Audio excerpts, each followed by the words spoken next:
Good to see you. Welcome to the A to Z challenge, and welcome specifically to the part where I start breaking down what I have learned in the making of this particular track and what you may be able to learn to use in your own tracks to step up your own game.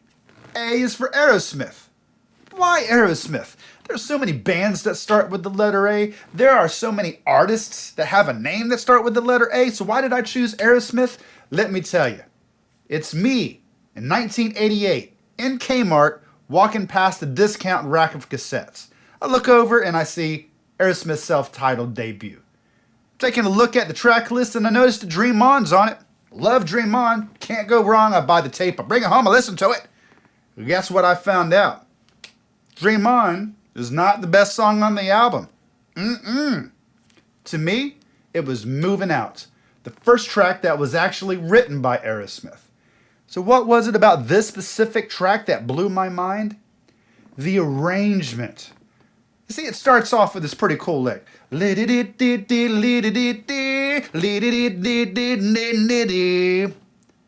pretty cool. Now Steve Tyler singing on top of it. Even more cool. Now the verse kicks in. This muddy, swampy fuzz sound. Love it. But that's not what set this track apart. That's not what actually blew my young mind.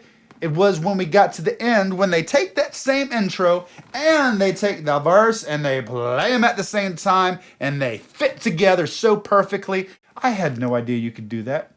I've been a fan of other bands that do that in different songs, and I was really happy to try to recreate that myself. I've been wanting to do it for 30, too many numbers to try to add.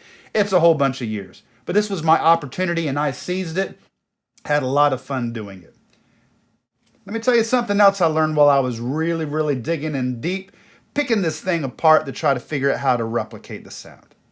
Aerosmith is a band with two different guitarists, two different guitar sounds, two distinct personalities, and that needs to be conveyed in the song. So how did they do it? Left channel, fuzz.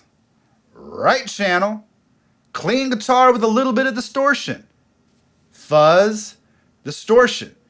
Most people have a tendency to go all fuzz or all distortion, but why not two at the same time so they don't sound the same, they don't overlap on one another, and you have two distinct sounds that will really make your guitar track sound bigger. Here with the fuzz, you have that swampy thickness that really adds atmosphere to the song. And in the right channel, you have the clarity of the clean, slightly distorted guitar that gives it punch and lets you know where the melody actually sits. And then the one thing that really sets it way over the top is the fact that during the verse, they're not even playing the same thing. Not the same thing. Listen closely. They're playing something really similar, but not exactly note for note. And guess what? That also separates the two guitars to make it sound like a two-guitar band. So I made sure I did the same thing, and you might want to try doing the same thing for your track too. So if you like this tip, if you want to find out what else I can do, if you want to figure out what else you can do, smash the subscribe button, hit the like button to let me know that you appreciate this type of thing, and I'll show up higher in your feeds. And just overall, thank you for paying attention to this crap. It means a lot to me. Later.